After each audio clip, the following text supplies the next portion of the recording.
All right, ladies and gentlemen, we are live on Flux TV, welcoming you to Road America in Elkhart Lake, Wisconsin, once again for tonight's Round 5 of the 2021 Season 2 Flux IndyCar Championship here at Road America. The Flux American Tour sweeping its way through upstate Wisconsin and the legendary 4-mile Road America circuit. Last night's American Sports Car Championship race in the GTE cars was a fantastic show. We hope you check it out on Flux TV.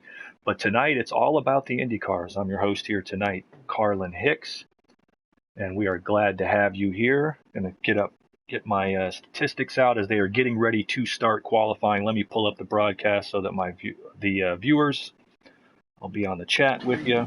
Looking forward to a fantastic show. As I said on last night's broadcast in the American Sports Car Championship, as a competitor myself, 2 IndyCar wins at this level here at Road America, probably second only to winning the Indianapolis 500 in terms of my favorite moments in sim racing. So love this place. 4.04 mile, just a little bit over 4 miles. I'm gonna get myself out here and get them on the monitor as we will walk you through all the action here tonight. As always in the Flux Championship events, 20-minute qualifying session will be followed by a 45-minute feature event.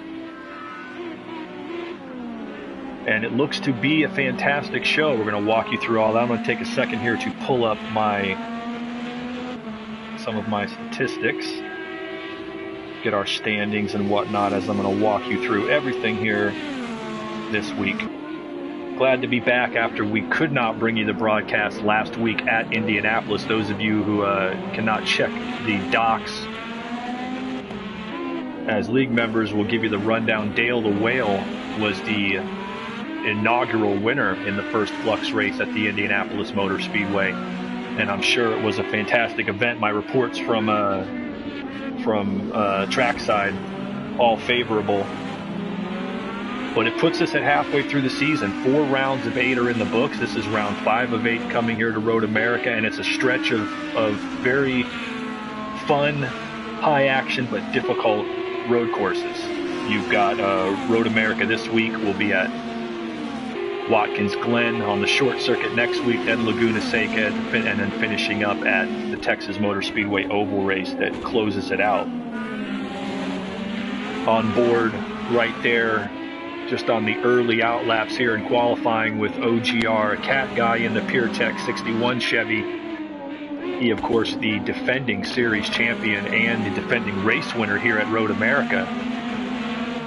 We will talk about him a little more later on as well. We've got some at-large entries to talk about, but I first want to get a bit of a rundown here on the cars. We do it every week. The IndyCars is basically a spec series. They run the same Dallara chassis by the Italian-based manufacturer. They come in 2 aero kits that are attached to the main chassis. That is a speedway kit and a road and street circuit kit, which is, of course, what's being used here today at Road America. They then have their choice of 2 engine manufacturers, Chevy or Honda, which are spec'd out to identical horsepower and torque for our purposes. So there's slightly different setup parameters between the Honda and the Chevy, but it's basically 2 routes to the same destination. And it puts together a very competitive package, the top open wheel racing series in North America, the IndyCar Championship. As we will give you the walkthrough here, beat by beat, let's start off with the guys as they run in the points table. And that leads us right there to the hydroxy-cut Chevy of It's Your Boy Squash, looking to put in a time in the 11 car. He is your current points leader through the midway point of the season with 104 points. Take a look at his results from the season and how it's looked for him. He started off fantastically. He had a lightning fast car and took home his, what I believe was his first career win. Yeah, his first career win in the series in the season opener at Daytona. But followed that up with some tough luck at Willow Springs with some early damage after qualifying very quickly. He ended up finishing 6th. Put together a terrific drive at Long Beach in round 3 to get on the podium and finish 3rd. But then last week at Indianapolis, apparently some trouble on the track there. You know he has a fast car from qualifying and practice times, wound up taking home a 6th place finish. That's got him obviously 2 podiums, one of them being the win. He's sporting an 11-point lead over the 2nd and 3rd place cars, and It's Your Boy Squash is a quick driver. He knows how to run both types of circuits, or all types of circuits, oval, street circuits, and natural terrain road courses like this. If anything traditionally has been his issue, it's been avoiding incidents, avoiding contact, avoiding getting into trouble on the track. He's good for making a recovery drive, but you'd rather avoid that to begin with. But he should definitely have a quick car here today. 2nd and 3rd tied, but through tiebreakers, 2nd place in the points coming in here is Taijo, European driver. He's one of the few Honda representatives in the number 18 Lexington Honda. Taijo's had himself a terrific season as well. Came home 4th place at the Daytona International Speedway on the oval, ran a very smart race there, and then knocked it up a notch. He was 2nd at Willow Springs, getting himself on the podium.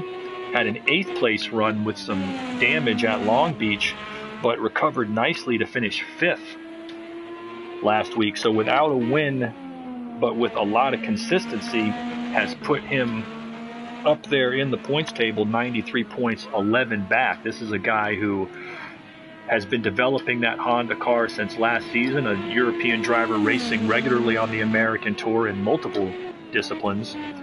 And I expect to see him move up. I don't believe he got a win last season. He's looking for that first career win, but Taijo has been competitive. He was very good on this track yesterday in the GTE car for the American Sports Car Championship, so we'll have to wait and see. 3rd place in the points table at the halfway point, and I know he's feeling like it's almost miraculous to be there, is the reigning series champion OGR Cat Guy. He was the winner at this track as well last season, took home 4 wins in 7 races last season to take the title, but his title defense has been a much tougher proposition for him in the PureTech car, as he's in there obviously making some changes in the pits. His season started off very tough, a 9th place run after picking up some severe damage at Daytona. He followed that up with a great recovery drive to get on the podium at Willow Springs and finish 3rd. Followed that up with a 5th at Long Beach, and then a 2nd place to get another podium last week at Indianapolis. I'm going to take a look at the driver stats here as well. The standings, get this right. But yeah, Cat Guy, 4 races finished. He's got 2 podiums, still looking to get back to the win, get back in the winning ways. As I said, he had 4 wins in 7 races. He's a longtime competitor in this series from before it was even Flux Motorsport sanctioning, and it's just been a tough start to the season, but as I said, he's grinded it out, got on the podium twice. He has not had that straight shot, clean race yet, but this is the time to do it. He won this race last season with a terrific drive, and I think this is the season he's looking for it. Jiggly Jello, the 4th place driver, not in attendance here tonight, so that'll move us to the car currently sitting in 5th place in the championship, and that is the guy currently topping our speed chart in the NTT data Chevy. That is Mick Toasty, currently sitting 5th on 62 points, and it is of course with a win. Mick Toasty doing a fantastic job getting the victory at Long Beach.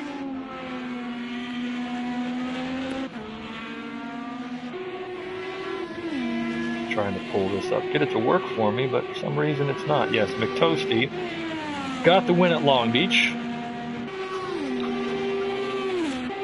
3 total entries so far, 62 points. There's a bit of a gap that builds from the top 5. That puts him 42 points back. But as I've said before, you got to finish. Top heavy point scale, you got to finish to score points. If you get some damage or engine trouble, heaven forbid, it can turn around quickly. We saw it happen last season. We saw Cat Guy have to sweat it a little towards the end after he had a very sizable lead earlier in the season. But McToasty currently sitting 5th in the points. He has the win at Long Beach, which, if I'm not mistaken, was his 2nd career win in the IndyCar, as he won at Watkins Glen. Oh, as he takes a header going in through. Ooh, coming out of the kink into Hurry Downs. That was a tough spin. They're going to be fixing that car up right now. But yeah, 2 career wins in the series, Watkins Glen and earlier this season at Long Beach. Currently at the top of the time chart, so you know he is going to be a contender here today. 6th place in the point standings is Muttley, the Australian driver. He's in the number 22 Menards Dallara Chevy.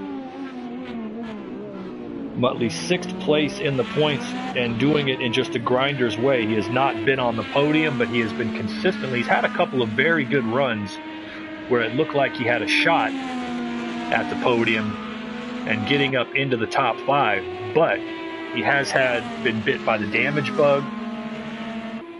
He has been bit a little bit by getting the setup right. But at the moment, still 6th place in the points. So still not just staying in the championship hunt, but just staying in the hunt to get a top 5 or a top 3 finish for the season. And Muttley may be an Aussie. He's been running the American Tour for a long time. He's very familiar with this course. And he's a strategy runner. I look to see him move up here today. Taking us back to the 7th place driver in the points. That is Survivor in the Doom Honda number 7. Survivor so far this season has entered all 4 races. He has not gotten himself on the podium, but I believe he has a couple of 4. I know he has a couple of top 5s and was a top 5 driver in the points last season. So Survivor still very much in this himself. The key thing here, I think, at Road America is to get a consistent car underneath you, because the tire wear here can be tough on this high-speed track. Dale the Whale, last week's winner at Indianapolis, and 8th place in the points, not here today, but 9th place. Mark C is in the number 21 Preferred Chevrolet. He's been a hard luck guy all season, currently 9th in the points, even dating back to last season. He's had some good drives. He had a very good looking drive early on at, I believe, Long Beach, until he got bit by the damage bug. But you always come out here, Mark hops the pond to come over here and race on the American Tour, and you always, I'm pulling for him because I know there is a podium finish in there. I've seen him put together some real good drives in these Indy cars, but not have it pull it home. And I think he can bring it home. 10th place in the points, we'll leave it there. That's going to be Haynes' dad in the 83 car. Haynes' dad, of course, his one podium on the season was a big one. It was at Willow Springs, and it was his first career win in the Flux IndyCar Championship. It was a fantastic run by him that week. He dueled with, I believe it was, let me check that out. Yeah, he dueled with Taijo for that win. So that was a fantastic race. Haynes, an Australian driver, coming here looking to pull some Will Power or Ryan Briscoe. And he was very quick at Willow Springs, made his debut in the series late last season. And I definitely think, like a lot of Australian drivers, he has a familiarity with the North American tracks. And, you know, considering the run he had and that victory at Willow Springs, you've got to put him in contention there in that Ganassi car. All right, getting down inside of 6 minutes in qualifying. 12 cars currently on the track. We got a few late arrivals that may be missing out. Would be remiss of me to not talk about the at-large entry hop in the pond here. We've seen him before make the odd start, and that is Flux Motorsport European Tour veteran Bruce Law in the Target Chevy. He came in last season, late in the season, made a start at Laguna Seca and won the race to pick up his first career Flux IndyCar champion, or Flux IndyCar win. I believe we saw him at Long Beach earlier this season.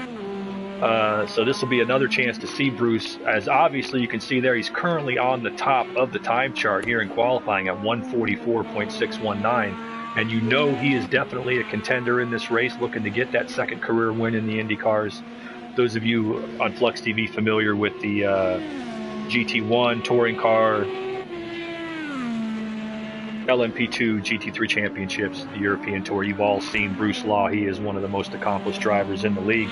And right now, sitting top of the speed charts, he's being followed by McToasty just 2.81 seconds back.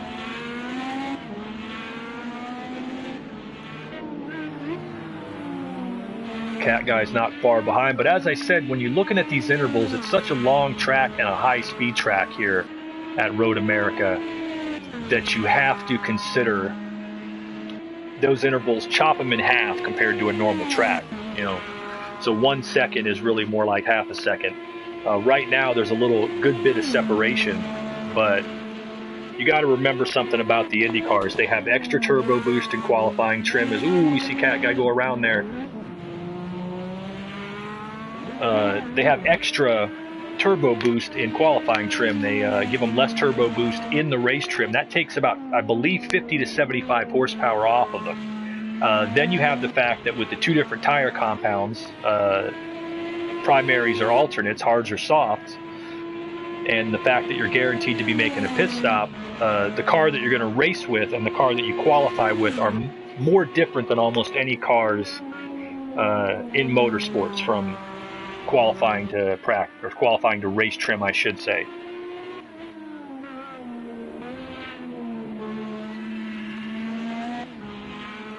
And I'd also like to take the chance, those of you watching on the broadcast, to welcome, you see Joey Maynard there. He is one of our former broadcast partners back in the ISRL and SCL days.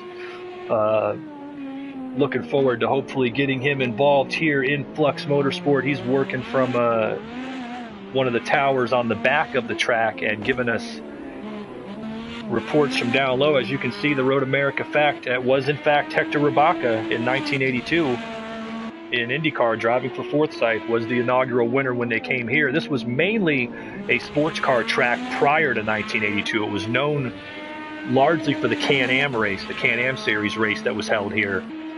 NASCAR always talks about the fact that they came here once in the 50s, but it was just that once. It was mainly a sports car track, and they did a lot of club racing.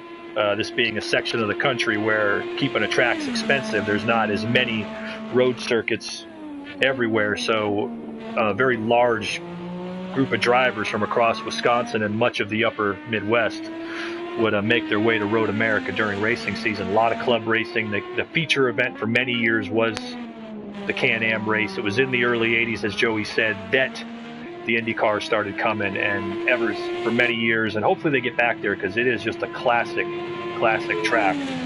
During the race, we'll of course give you a track walk around the 4.04 mile circuit.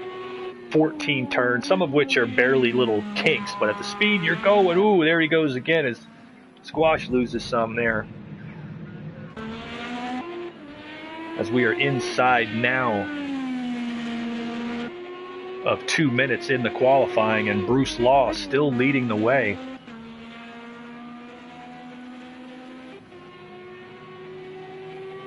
"12 starters, good size, but not full field." We'd love to see some more drivers out here. Check us out at fluxmotorsport.com. You get signed up through the Discord and get yourself involved in the best console sim racing you will find here on Flux Motorsport.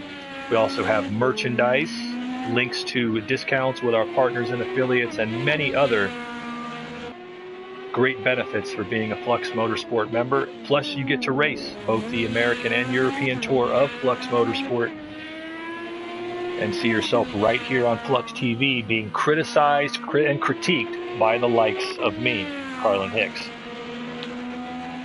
Getting down to the nitty-gritty, not the place you want to run out of fuel on this track. A lot of stuff we'll be talking about here. I can tell my little story about finally getting to win here back-to-back seasons and how much strategy and nerves it takes. This place it's one of those tracks that because of the size and the obvious fact that you need a lot of straightaway speed, people think of it the way that they think of, running at a Le Mans or a Spa. The thing is, it has as much as that is true to some extent, it is very much a handling course in the corners, because you're such a G load as you're coming down from 180, 190 miles an hour into some of these 90-degree corners that are relatively flat, some of them even off camber. And then you have the challenge of the carousel, the turn 9 and 10 complex there that just wears tires out. It can be very difficult. You're going to see different tire strategies here. Some guys might try soft. A lot of guys will go all hard. Some guys might stagger their tires to try to give some support to the problem one. It's just, you're going to see a lot more variance in lap times from beginning of runs to end of runs here in the IndyCar series at this place than you would, like, for instance, we did last night in the Flux American Sports Car Championship.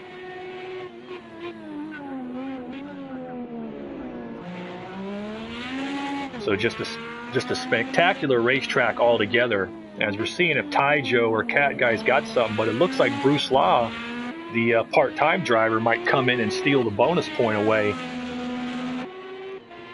for the pole position, as he's still sitting on that 144.618. But as I said, you saw a lot of variance.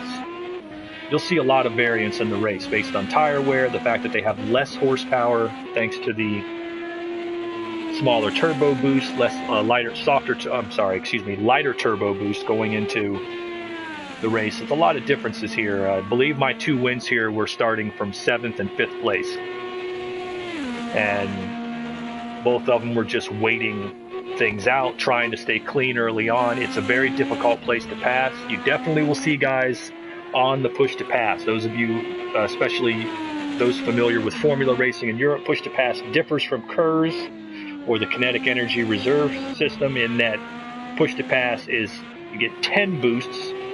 It basically opens up the turbo, basically the turbo that you're missing in from qualifying trim, gives you 10 splasts over the race of a 50 horsepower boost. You'll be seeing a lot of that as guys try to pass. All right, we are set to go here at Road America. So your starting lineup for the Flux Motorsport 2021 Season 2 IndyCar Championship Round 5 at Road America. Bruce Law hops the pond, comes in, does a fantastic job taking the pole with a 144.619 out of the Target Chevy. He will be flanked on the outside by Mick Toasty in the NTT Data Car. Starting on the inside of row 2, third will be It's Your Boy Squash, the Daytona winner. He will be flanked on the outside of row 2 by OGR Cat Guy, the reigning series champion, starting 4th. Qualifying 5th will be the Willow Springs winner. That is Haynes Dad on the inside row. He'll be flanked on the outside of row 2 by Taijo, starting in 6th place. Qualifying 7th will be Just Piddlin in the other preferred car. He'll be flanked on the outside of row 2 by Survivor in the Doom Honda. Qualifying 9th is Muttley in the number 22 Menards Penske Chevy. He'll be flanked on the outside of row 5, starting 10th, Mark C. Inside of row 6, starting 11th, will be the veteran S2 and Remy runner-up at Long Beach, looking to get another good run here today in the number 2 Verizon car, and he will be flanked by another longtime IndyCar veteran, Daz 555, in the Gallagher car. He is another Brit. So we are set. Should be a fantastic show here at Road America. Lots of action early on, I'm sure. And as I said, with the push to pass, with the differences in horsepower, there's really not a type of racing you're going to see with much more variability. My personal fandom of IndyCar comes out of one fact, besides being raised up and watching it, is the fact that there is no other series in the world in which you race cars that are so closely matched with each other on such a variety of race circuits: short ovals, intermediate ovals, super speedways, street circuits, natural terrain road courses. There is just about any type of circuit that cars race on, Indy cars race on. And there have been those who came over to race here. Among the Formula One drivers, Emerson Fittipaldi was one in particular. Emerson Fittipaldi, who had said that it was more fun racing in IndyCar, and he also said that in a lot of ways it was more challenging because you had to be good on a multitude of tracks. And I've seen it myself through 15 seasons of competition at the highest level of IndyCar competition. And I was fortunate enough to win a couple of championships myself. I saw guys who were oval specialists that could win races but not win the championship. I saw guys who were road specialists or street specialists that could win races but couldn't win the championship. It took consistency all the way around to be able to win a championship in IndyCar. And we're seeing that this season, as It's Your Boy Squash, Taijo, and Cat Guy, the top three in the points, are right on top of each other with a horde of drivers a little ways back trying to make up some ground. Second half of the campaign starts here. They are running out of time here to get started, just 8 seconds. We're going to see these 12 guys rolling here momentarily. All right, here we go. Bruce Law and McToasty brings them down. Bruce Law with the outside spot, McToasty in the blue to the inside. And the shot down the Road America straight to turn one is going to be vital. Lights are going off, and we are underway at Road America. They're managing it side by side here. And here is where we get possibly the best view, as we have major contact right there, right off the bat. I see it looks like Survivor might have been involved. He was definitely involved. Survivor involved. Haynes' dad and S2N Remy all look like they were involved right there off the start. It was tough to tell exactly what happened. It looked like Survivor might have shot over to the left a little bit. I'm not sure if that was him. I don't want to cast aspersions quite yet, but it looks like Haynes' dad takes a shot. S2N Remy's going to take some damage. Muttley looks like he came through okay, but Survivor definitely missing a front part of his wing. So right there off the start, turn one, claiming its victims. Meanwhile, Bruce Law jumps out to the lead from the pole. He's being trailed closely by McToasty, and they've got a bit of a gap on them. Cat Guy back in third, Taijo in fourth on his tail. It's Your Boy Squash in fifth. Let's get on board that car with our chase cam. Matter of fact, let's go up to Taijo in fourth as he's trying to make the move on third place Cat Guy. Now, I always remind you here, when you're watching at Road America, and I'm speaking from experience, long racing here, that interval right there is equivalent to about 4 or 5 car lengths on a normal road circuit. They're going so fast. There's such a difference in rubber banding effect from the way that the speed of the corners and all that. Ooh, is Taijo trying to avoid right there? Gets into the trackside. Did he damage the car? These Indy cars aren't known for taking much in the way of damage, much in the way of headers, but he appears to have held on to it for now. Doesn't look like he's taken any damage there, but nonetheless, he's got to get that car underneath him. He's got It's Your Boy Squash right on his tail.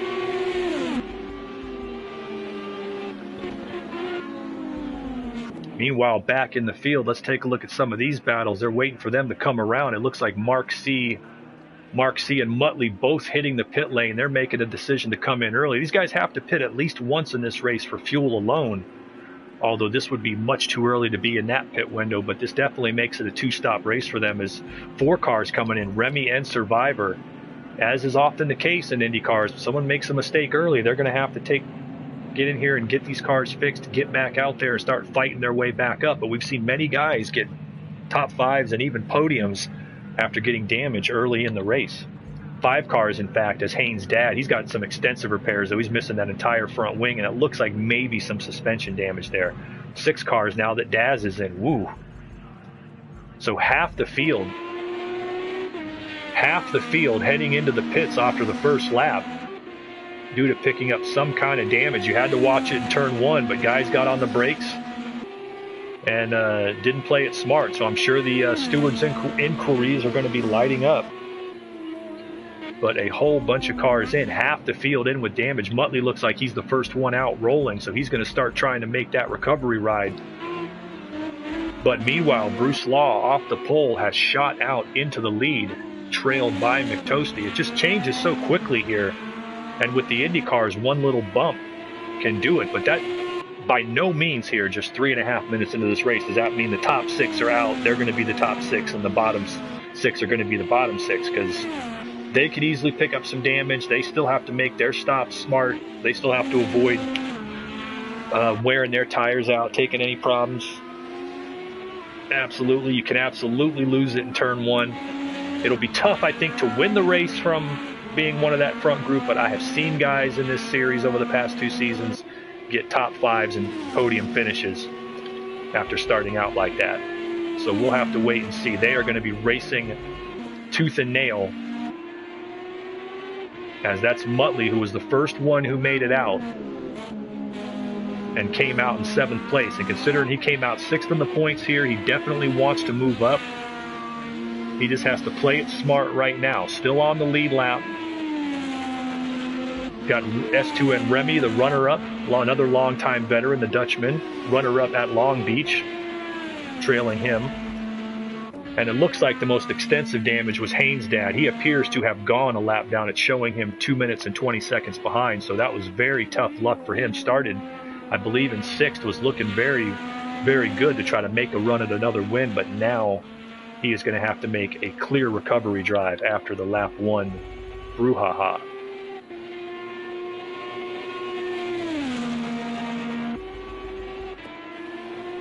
At the moment, at least in the early going, Bruce Law and McToasty pace of the field.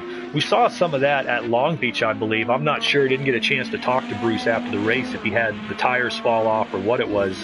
I'm speculating here, so I could be wrong, and I may just be talking about somebody else. But I've seen it happen with part-time drivers in the past. A lot of them have a good speed setup from dabbling with the car, but they don't run the series every week. They obviously don't necessarily know the ins and outs of the endurance aspect of the race, so sometimes you'll see them come out, be fast, have trouble with the longevity of the car. I don't know that that's the case, but definitely can be at times.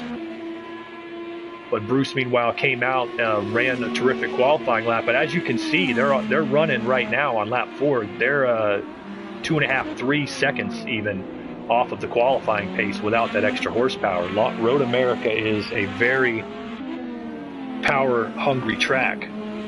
And he is already coming up on lap cars as somebody's gone around, and that looks like that's Survivor back in 10th, again losing it coming out of turn 6. So he is having himself a tough race already. Another car hitting the pit lane here early on, and that is just Pittlin, pitting from 6th place in the preferred Chevrolet. I'm not sure if this is a scheduled pit stop, perhaps working a pit window, or if he has damage. Let's see how long he's in after the tires are back on. You'd have to assume this early it's probably an effort to fix some damage, and I'm sure that's the case here, as he's been in there for a fairly good amount of time.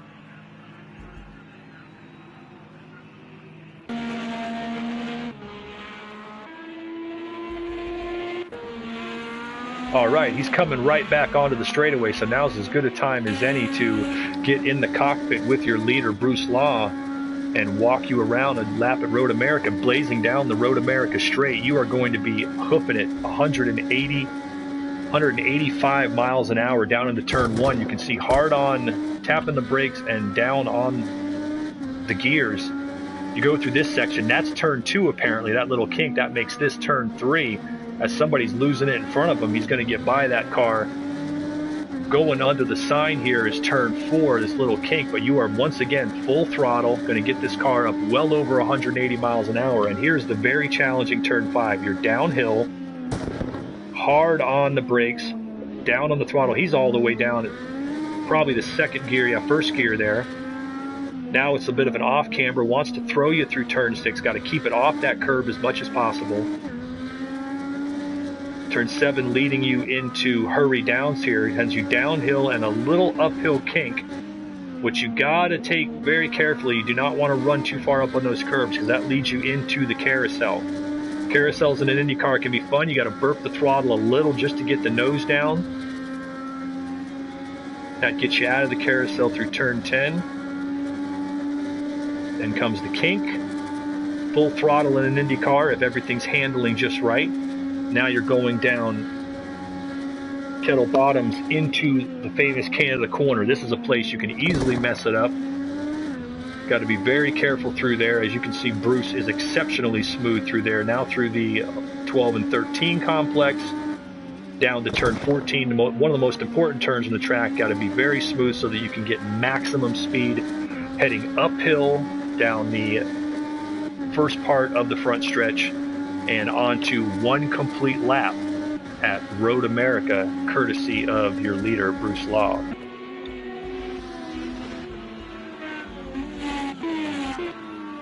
McToasty, as you can see, not far behind him. I ask you to reference the map there in the upper right-hand corner. The arrow is the driver we're on. The blue or the white dots will be cars on the same lap as them. That would mean that for McToasty in second, the white dot directly in front of him is Bruce Law. Blue dots are cars a lap down. Red dots would be cars a lap ahead. Right now, McToasty keeping pace with Bruce as he gets by another lapped car there. It looks like that's Remy. Just 2 seconds back, which is still very much in it. And as we said, we're only 10 minutes in. These guys are by no means sayonara, see ya. Only 10 minutes in here, and they're going to have to manage their cars as well. But very early, I think McToasty probably just taking it relatively easily here. Definitely think, I got a question there as Joey from the pits, check it out, wondering if the 7 car has damage. I would think so. He was crab walking that thing. You can even fix them sometimes and they don't quite feel right. McToasty coming in here 5th in the points, as we said. And if I'm not mistaken, still looking for that first. No, he won at Watkins Glen last season in Long Beach. I'm getting my series crossed up. So a 2-time winner in the series, looking for that 3rd career win. And even at 42 points back, far from out of it at just the halfway point of the season. As you can see, a lot can happen. Looks like we've got Mark C. and Just Piddlin back into the pit lane, likely with more damage. Mark C's out and rolling, so hard luck Mark is back at it again this week. Just Piddlin, meanwhile, he is well down now, going multiple laps down, obviously having some severe problems with his car. But yes, McToasty 5th in the points, still very much in the championship chase. And as of right now, he and Bruce are lapping quicker than the rest of the pack. But we'll have to see if that's a consequence of a more aggressive tire package. As I said, we've got a long way to go, and we'll have to see it play out. They are working on about a 9.5 to 10 second gap. As you see it right there, they're going through turn 6. He's just coming into turn 5. And that is Cat Guy. I think lap cars perhaps are an issue. That's a good call there, Joey. Lap cars possibly are an issue there for Cat. As we said, Cat, longtime veteran of the series, as it moved over to Flux Motorsport sanctioning last season, he just had a monster year. 4 wins in 7 races, including this event. And ran away with the championship. Had a little bit of pressure on him towards the end of the season, but for the most part, Cat Guy just outran everybody. He was quick. He had especially a very good long strategy car. Now, we discussed it through the first 4 races. It has not been his season so far, at least in terms of getting a win. But he's right there 3rd in the points. just 11 back thanks to 2 podium finishes and a lot of grit. The type of grit guys that park the car when they're having trouble don't show, and therefore don't get to move up. I believe we have a car retiring. It looks like just Piddlin having lots of trouble with the setup on that Dallara, and it looks like he has parked a car, so we have our first retirement here 13 minutes in to Flux IndyCar at Road America. 11 cars still on the track. All right, we've got some definite pace here coming from the 18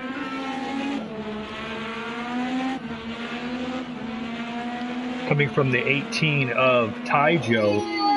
148.7 that last time by, but working 16 seconds behind leaders.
All right, sorry viewers, having a little bit of trouble and some of the background noise here in the studio. Back with you though. You were seeing one heck of a race. We were talking about Taijo there. Looks like he fell back a little bit there on that last lap, 150.6. It just waiting for this race to come to these guys. They're now 15 minutes into the 45 minutes. I believe the distance they ran last season, 25 laps. These races usually run in 45 minutes, around 100 miles, so we should see somewhere in the neighborhood of 25 laps. And we're waiting to see pit stops. Looks like we have S2N Remy in the pit lane in the number 2 car, and now we have Daz has parked it. Unfortunately, the longtime vet Daz also out. Must be having problems with his car. Maybe we can get a report from him here on the broadcast. But 12 starters, we've got some attrition here in the first 15 minutes as we're now down to 10 cars on the track. Remy looks like he's making some repairs. Excuse me.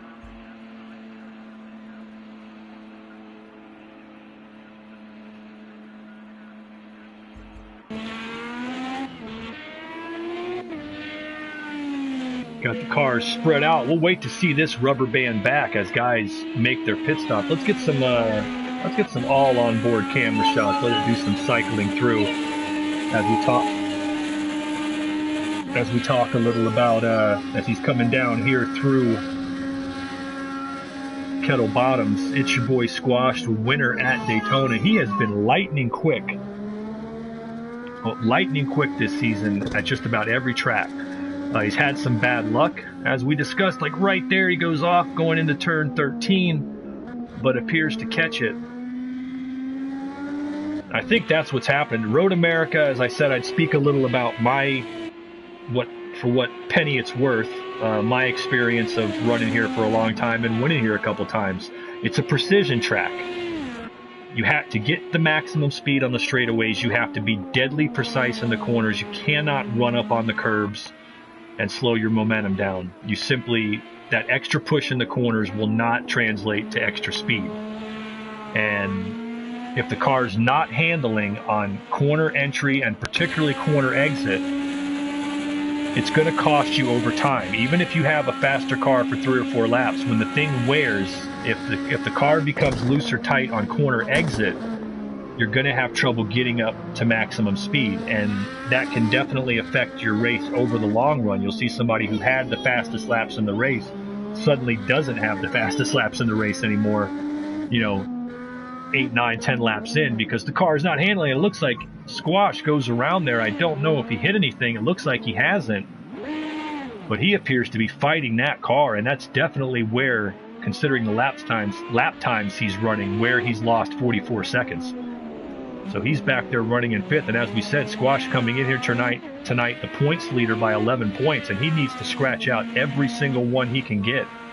So he has got to stay on it.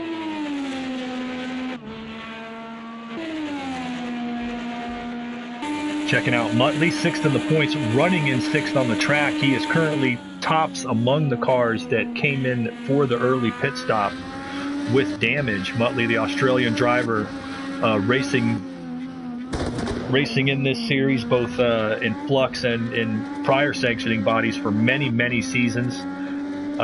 He's won races mainly on the ovals, run at Daytona, is known for running these cars very well at Daytona and Indianapolis.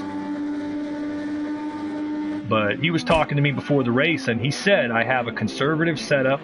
I got a setup that I'm hoping will get me to the end, and some of the guys up front will come back to me.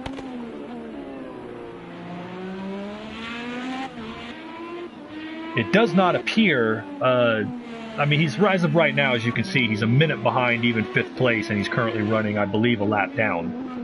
And if he's not a lap down, yeah, he's definitely a lap down.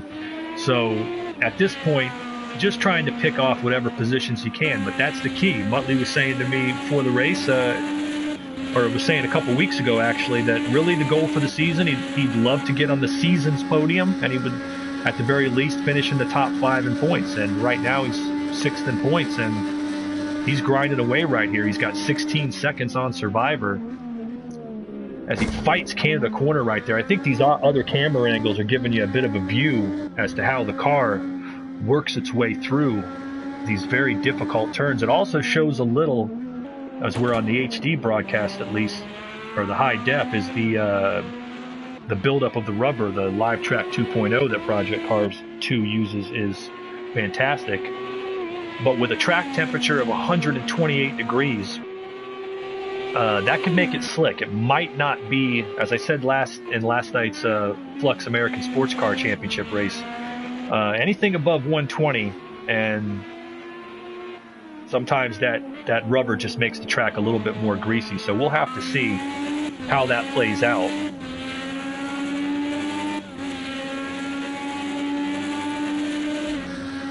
As you can see on the board there, the lap times just ping-ponging back around.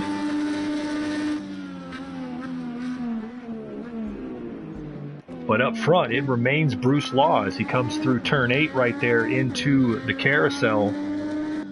He's currently nursing just under 5 seconds on McToasty. McToasty is just starting into the carousel, so they are not that far apart despite the interval you see there on the track. And as we are closing in on the halfway point here at Road America,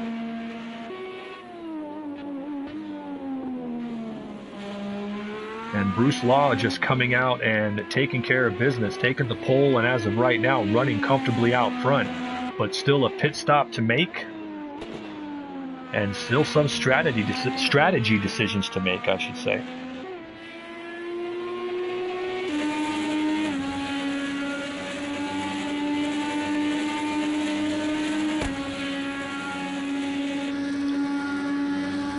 And yes, the leader running these consistent lap times, he's been 146, 147. It's been working out. It really has. And as we said, Bruce is a mainstay of the Flux European Tour races. Those of you who watch those events in GT3 cars, LMP2s, GT1s, touring cars, you guys have all seen him many times in the past. He's a fantastic driver. He came here last season and made a at-large start at Laguna Seca, and he was terrific at Laguna Seca. He won that race from the pole, I believe. I believe this is the second time we've seen him this season. I know we saw him at Long Beach, but Bruce loves to contact the Ganassi folks, get them to set up a car for him and head out here. because it is obvious that no matter what continent that track is on, he is a terrific open wheel racer as well. And right now he's hanging on. Last lap though, McToasty half a second quicker. So we'll take a look at what McToasty's doing. You can see him right at just out of sight. As they come around the corner, he's going to probably see him there, right there heading into the kink. So McToasty's not that far back. And last lap was a half a second quicker, absolutely. And Joey's 100% correct on that, if those of you that are watching the comments from the string. The key is to make the pit stop and to keep those lap times going. You want your tires to get up to temperature quickly. How good are you on a fresh set just coming out of the pits? How good are you on tires that are wearing out? I mean, that's really the key. One of my strengths when I drove regularly was riding on old tires, and I would bank on that. And right now it looks like the top two are hitting the pits. We've got Bruce Law hitting the pits, McToasty deciding I'm going in with him, not wasting any time. They came in 4.7 seconds, I believe. It was 4.5 to 5 seconds. So we're going to see where they come out. Let's take a look on the chase cam on McToasty. They came in 4.5 seconds back. Lap traffic has been a big part of this race so far, so we'll see how that plays out. But these two, they're going to take fuel, they're going to take tires. McToasty gets rolling. Bruce gets rolling, and it looks like he definitely is going to beat him out. But does he gain any time? We're going to stay with our drone camera here on McToasty because we want to see if he makes up ground as they exit the pits. As we see these guys coming up behind him, Cat Guy's in the pit lane, Ty Joe's in the pit lane, Survivor's once again in the pit lane. So we've got a number of guys out there. Let's see how the interval sorts out once they get up to speed. And if I was to guess, I don't want to guess too early here.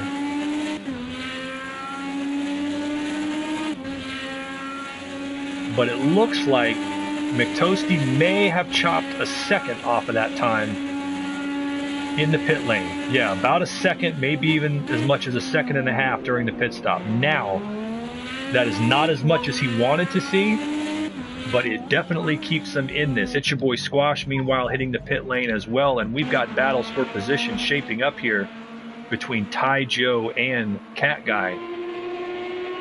Get it up on Cat Guy there in third place. He's got Ty Joe just behind him with the battle for the podium spot. And as I said, those guys are going right at it. Your points leader, It's Your Boy Squash, is back in fifth, while Cat Guy and Ty Joe tied 11 points back. They are driving right there, and they have not come into the pits yet. So we'll have to see what they decide to do and which one of them makes the better pit stop and gets themselves out. Good time here, I think, to get some on board with Ty Joe, mainstay of the Ford factory team in the Flux American Sports Car Championship. Second place run earlier this season at Willow Springs to Haynesdad. Really, as I said, has started to turn this Honda program into something here in the Flux IndyCar Championship. He's worked on the car since last season, very similar to what he's done with the Ford over in the ASC. And I've got to give him all the credit in the world. He's kept this car underneath him right now and is right on the tail. Now, this is where things get interesting at Road America, because this is definitely an aero-sensitive track. You can catch up to Cat Guy. You can even get some draft off him through here and make your way forward. But once you get there, the question becomes, can you make the pass? It's a very difficult place to make the pass, as that looks like Muttley coming out of the pit lane there, staying out of the way. But it is a very difficult place to make the pass, because you need to get as much power coming off the corner as you can, and to do so you need to have a clear track. He's not quite close enough yet to where I expect to see a whole lot of trouble with the air, but the closer he gets, the more difficult it will be. As it appears, Survivor may end up losing 7th place as he is back in again. He will. Haynesdad driving past him up into 7th. Grind him out award once again. Remy back in 9th, Mark C in 10th. I know Remy back there in 9th was really hoping to duplicate something. He's going to go back into the pits after he finished 2nd at Long Beach and got on the podium, but not been his day. And Mark C Hard Luck Mark still grinding it out. He's a couple of laps down, running in 10th, but we salute him. He is a grinder. He will stay in that car, and his day is coming, folks.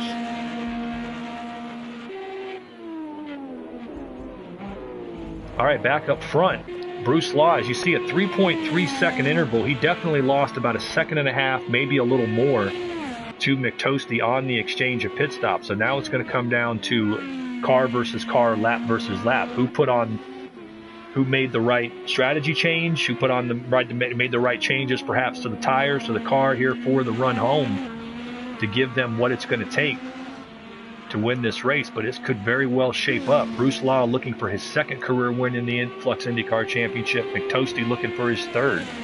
Meanwhile, right now, you've got Cat Guy and Ty Joe right about where they started.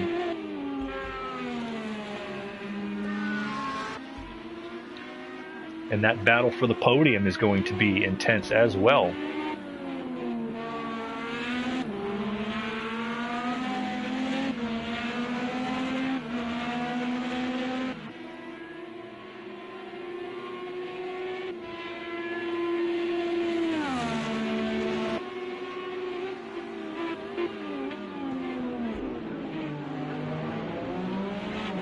Right there through turn 5, that is a critical part of the track, and you're very tempted to overdrive it through there, but there's really not much to be made.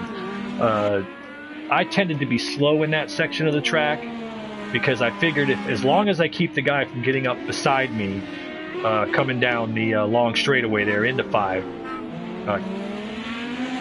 the Moraine Bottoms, I believe it's called. As long as I could keep the guy from getting inside of me, there's nowhere for him to go through 5 and 6. If I'm slow, I'll hold him up too, and he can't make the pass. So that's the spot where really it pays to be conservative. Just keep him behind you on the straightaway, and you should be all right. That is not the place you want to be super aggressive. And as you can see, Cat Guy's making it work. As Joey's reporting from the tower on the other side of the track, Cat Guy's just very, very smooth, and that's why he won. When you're smooth and luck goes your way, you'll do a lot of winning. When you're smooth and you're not, luck's not going your way, you'll have a lot of good recovery drives and pick up decent points. And that's what Cat Guy's done. He's got his eye on the prize at the end of the season. He wants to win his second straight Flux IndyCar Championship. And right now, he has got Ty Joe all over him. Ty Joe perhaps on the push to pass. I believe he was right there, but it was not enough to get him up there. These guys hanging on. Ty Joe with 6 push to pass, and Cat Guy with 5. And they might be on him right now.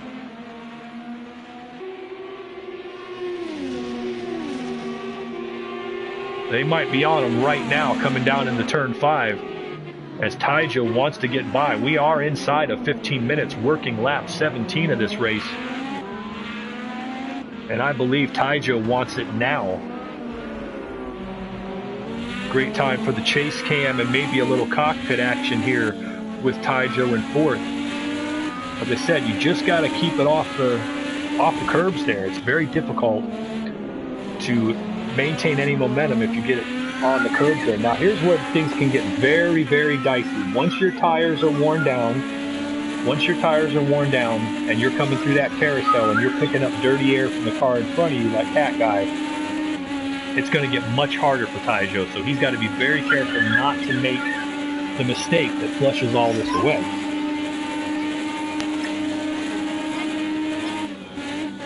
Do not want to make the mistake that's going to flush the whole game away, really, is what it boils down to.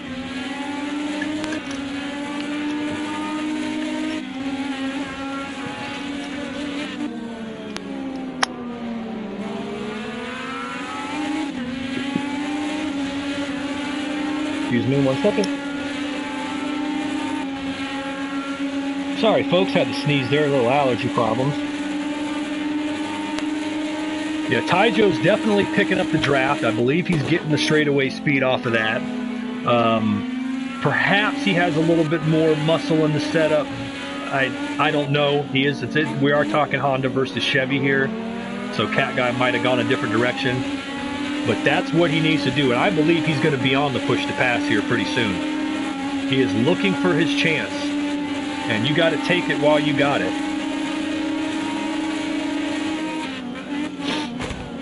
Down into turn 5, can't get too aggressive, and they are coming up on lap cars. Let's check and see who that is. That is Mark and Remy, 9th and 10th. So those guys are going to be getting the blue flags as the leaders are coming through. We're looking, seeing what Taijo sees in the cockpit of that Dallara Honda. As I said, look for the aero push. Look for a little bit of understeer coming through here as he's dealing with that wake in front of him. You see it right there, just a little bit. You want to get, he can't quite get it all the way down to the bottom where he wants it through the carousel because of the dirty air in front of him. And that is definitely hurting him. And as I think Joey just commented right there on the commentary, the experience. Cat Guy has a lot of experience in this series. He knows, just as I say that, curse of the commentator, Cat Guy bobbles coming through Canada corner and gives the spot away. The curse of the commentator strikes again on Flux TV. Could that have had something to do with the dirty air of the lapped cars in front of him? Possibly. But right there, Cat Guy just bobbled and Taijo goes by. And with those guys tied for second in the points, that is a vital position. So let's see if in the final 11 minutes, Cat Guy can put it back together. But meanwhile, Taijo has pulled back out in front. I don't believe this battle is done. The lap down cars are trying their best to get out of the way there. But currently, Cat Guy is behind them. But that was definitely not what Cat wanted to see. As they are racing head-to-head for points right there. That is a big swing.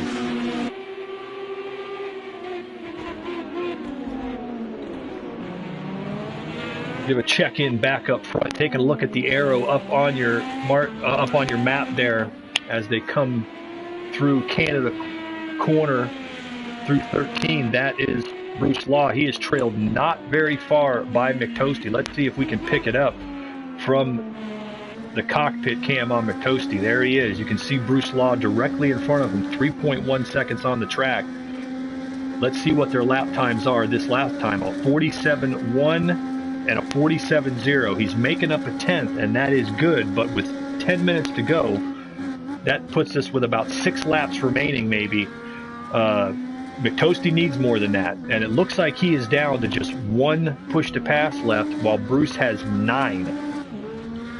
And that is definitely another factor. So McToasty's definitely at a disadvantage, just 1 push to pass left while Bruce has 9. So it may be that even if he can get up there, he's not going to have the muscle if Bruce is smart and uses the push to passes defensively to make the pass. So Bruce has not only driven himself up to the lead, but he has put himself in a position where he's got everything he needs to defend it. But as you just saw with Cat Guy and Taijo, it ain't over till it's over, as Yogi Berra said. And it looks like Cat Guy's fallen back a bit now, a 155 on that last lap altogether.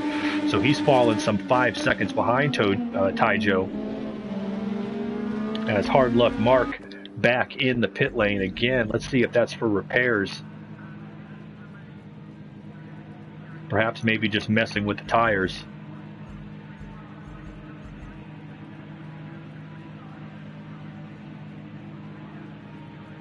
Roll down through the field. Might be a battle for position down in 7th. Survivor has grinded that Doom Honda up into the 7th place spot, but he is nursing just about a 4-second lead over the Willow Springs winner Hainsdad in the 83 car. That could definitely come into factor. Last lap, 3.5 seconds quicker was Hainsdad. So we'll have to see. He might be getting up there. That we could have a battle for 7th place before the end of this one. We'll keep you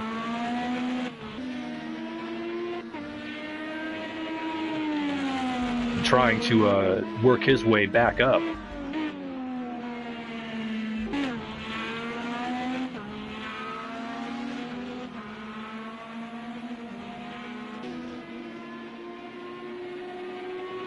As Bruce Law just flexing his legs right now. Knows he doesn't have to push. Knows he has plenty of muscle if he needs to. If he needs to push.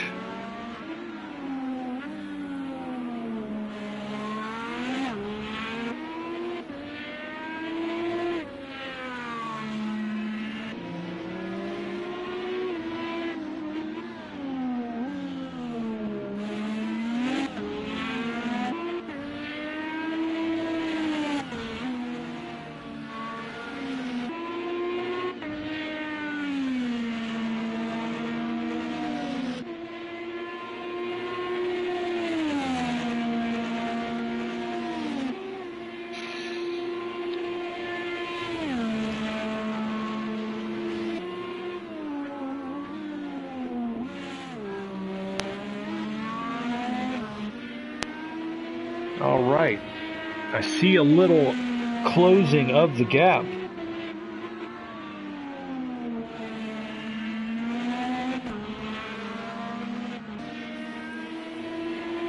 See what the split is here this time. 147.6 that lap. McToasty a 147.0, so he made up 0.6 of a second. Now, you know Bruce Law might just be cruising.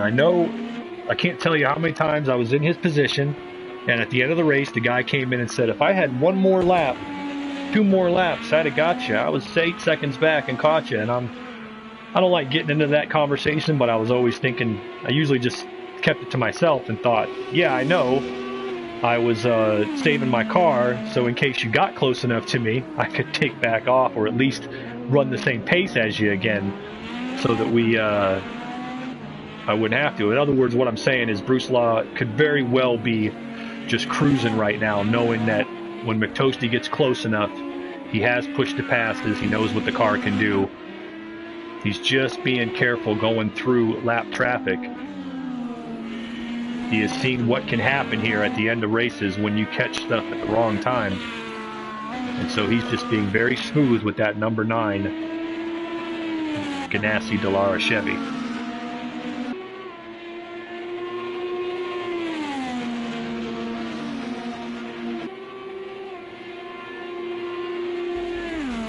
All right, it looks like Haynes moving in a little on Survivor there now.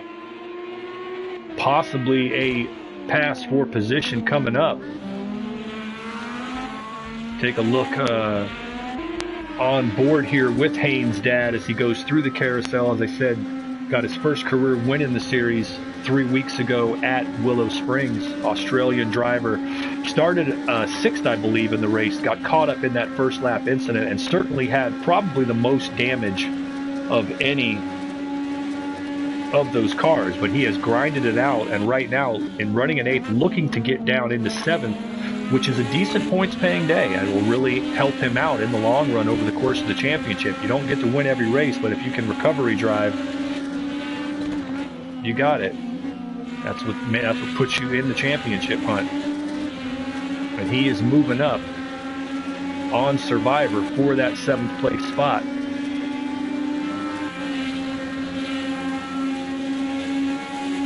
Perhaps even on the push to pass. I would gamble that he is. And these two are going at it. Survivor trying to hang on. These guys are going to race for that 7th place spot like they should.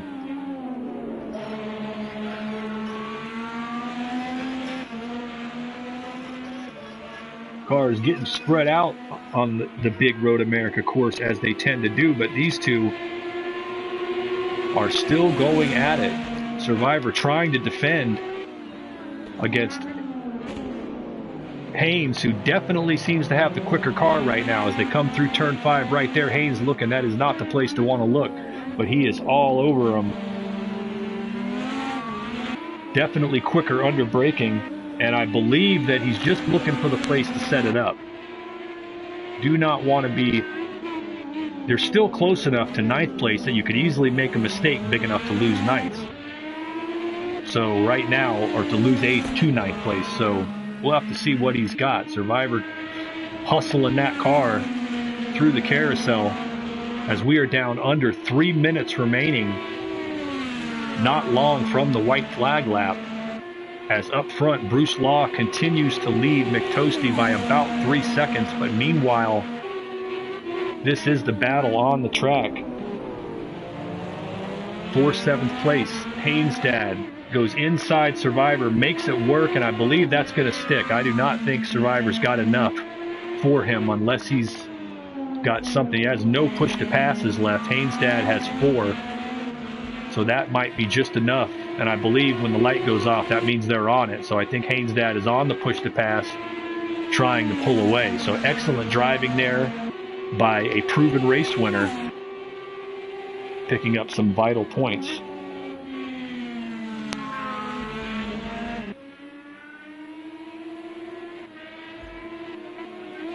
Cat Guy taking looking at those lap times, I don't see any damage on the car. I think maybe the car just went away from him. As we said, Cat Guy was the race winner here last season. Right now, he's, with no more trouble, he's comfortably in that 4th place spot. Considering the guys closest to him are wrapped around him, not bad, not great. He's going to gain a little on the leader. He's going to lose a little to Taijo. But considering some of the luck he's had at times this season, I think he'll take it. He would have wanted to be on the podium. Had a fight with Taijo going, but that car has definitely gone away from him, as he is now running well up into the 150s. It's your boy Squash, the points leader, coming in. I believe he possibly will maintain the points lead here. He will maintain the points lead if he can hold on and finish here in 5th, but not the race he wanted. He had a fast car. He's had that thing get a little squirrely on him more than once.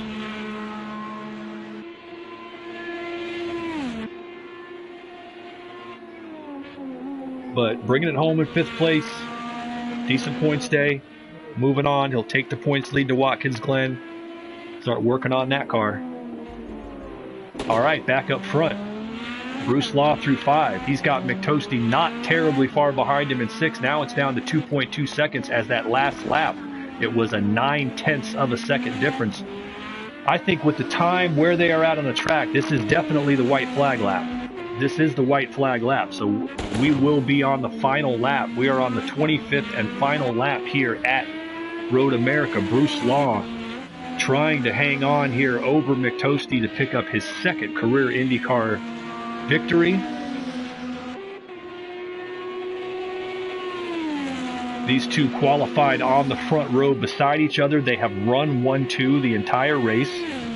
As Joey made in the comments earlier here, this just goes to show on a tough road course how important qualifying is. It absolutely is. This is not, as different as the cars are from the qualifying car. These guys did not have to deal with all that early trouble, have to deal with falling back 6, 7, 8, 9 seconds trying to get through traffic. And as you go, here comes Bruce Law down the front stretch.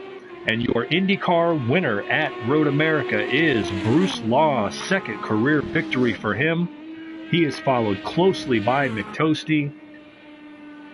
But following up last season, 2021 Season 1, he was the winner at Laguna Seca. He comes in here, takes the victory at Road America for his 2nd IndyCar win. A fantastic race from Bruce Law. I don't see any close battles for position on the track. If I do, we'll get to them. But time to celebrate the winner.